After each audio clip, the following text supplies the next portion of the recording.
Breaking news for you. Breaking news from Ethiopia, where the Ethiopian Prime Minister is going to replace or fire some members of his team who are allegedly pro-Eritrea. Oh, welcome to the channel. Thank you for watching. Good to be with you. Exclusive information we have received about likely removal or replacement of some Ethiopian top officials by the Prime Minister, PM Abiy Ahmed. Lots of decisions being made by the Ethiopian government these days are about Eritrea. I did a video a few hours ago. In that video, I reported about what happened at a meeting between the Ethiopian National Defense Force generals and the Prime Minister. Prime Minister has formed a command post about Eritrea because he thinks that intelligence agencies, cyber security agency, military are not working the way they should work to gauge the capabilities of Eritrean military and to monitor the activities of the Eritrean military. That is, the Prime Minister has established a task force and a command post. Several sources are confirmed. Now, second news related to Eritrea is I'm going to share with you in this video, and that is about the removal of some senior government officials who are allegedly pro-Eritrea. Two officials are going to be either replaced or fired in coming days. These two officials, who are they? How influential are they? Firstly, Bacha Debele, the Ethiopian ambassador to Kenya, is going to be removed. He will be replaced by either Legasatolo, former communication minister of Ethiopia, or Zerihon Ababe. Two names are under consideration. Why is Bacha Debele being removed? Bacha, we know, is a general of the Ethiopian National Defense Force. During Tigray War, he led Ethiopian National Defense Force. And in 2022, he was appointed as Ethiopian ambassador to Kenya.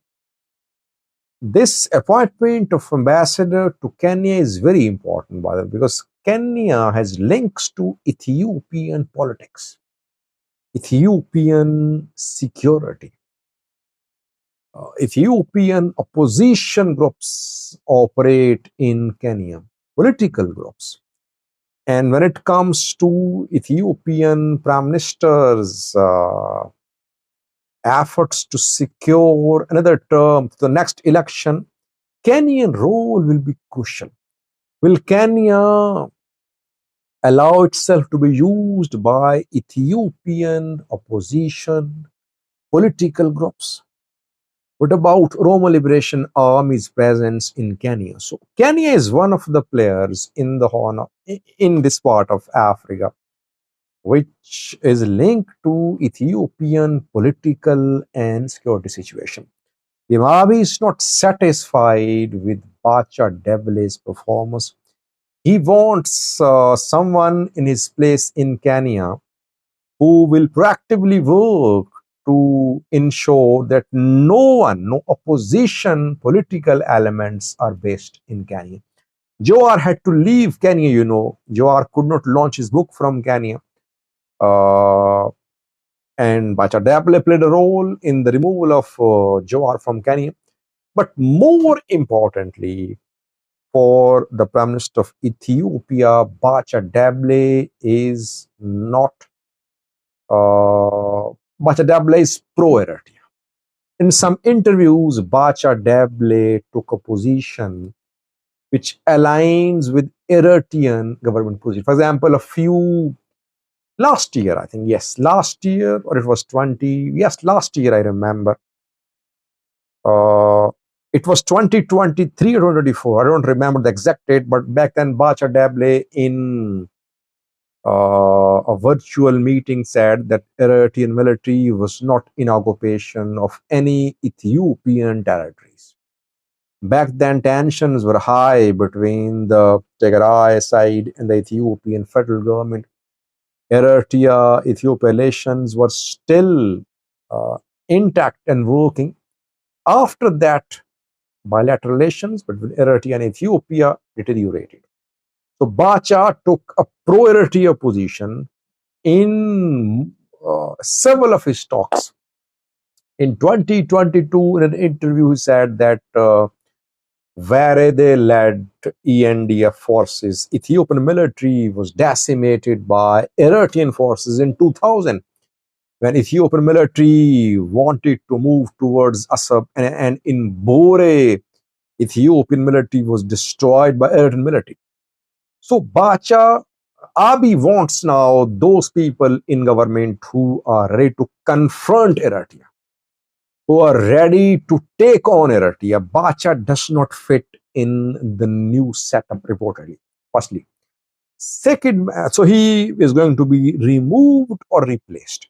He could be given new position, not as important as his portfolio of ambassador to Kenya. Second man who is going to be removed or replaced is Ethiopian Intelligence Agency Chief Redwan Hussien. Redwan Hussien has been leading Ethiopian delegations in talks with TPLF, with Oromo Liberation Army. He is one of the most powerful men in Ethiopia. If you compare a list of top 20, the most powerful man, or even top 10 most powerful men in Ethiopia, I think Ridwan would be on the list, because he's heading Ethiopian Intelligence Agency. The Minister of Ethiopia is not satisfied with the performance of the Ethiopian Intelligence Agency NISS. He believes that NISS is not doing the work which it should do. That is why he has formed a command post. He's formed a task force. He believes that Ethiopian security forces, intelligence agencies lack the intelligence, the required intelligence about Eritrean military preparations. And without this intelligence, Ethiopian PM cannot make the final decision about whether to wage war on Eritrea or not. Ridwan has also been very soft towards Eritrea reportedly. I am not aware of any strong statements by Ridwan Hussein against Eritrea. Same is the case with Bacha Debele. Again, I'm not aware of any strong statements by Bacha Debele against Eritrea. So Abiy wants those men in top positions in Ethiopia who are on board with him regarding his new offensive on Eritrea, diplomatic offensive or military offensive. That is why those who are not ready to take on Eritrea, they are going to be sidelined, they're going to be removed, they're going to be replaced. Ridwan will have to give commitment to the Prime Minister that he is committed to the Prime Minister's ambitions about gaining sea access to Eritrea, or he is going to be sidelined. Lastly, we can say, viewers, that the Prime Minister of Ethiopia is in the habit of reshuffling his cabinet members. This is what he does, by the way. I think in Amhara region, we have seen how many presidents have been appointed in the last 3 to 4 years. In Oromia, no change. One man serving since Uh, one man serving for years, Shimalis. But in Amhara, several have been changed. In Tigray too. So those who have his trust, they're not changed. But those who he finds lacking commitment to Prime Minister's vision, Prime Minister's ambitions, they are removed, they are replaced. Let's see when Bacha and Redwan will be removed or replaced. Thank you for watching.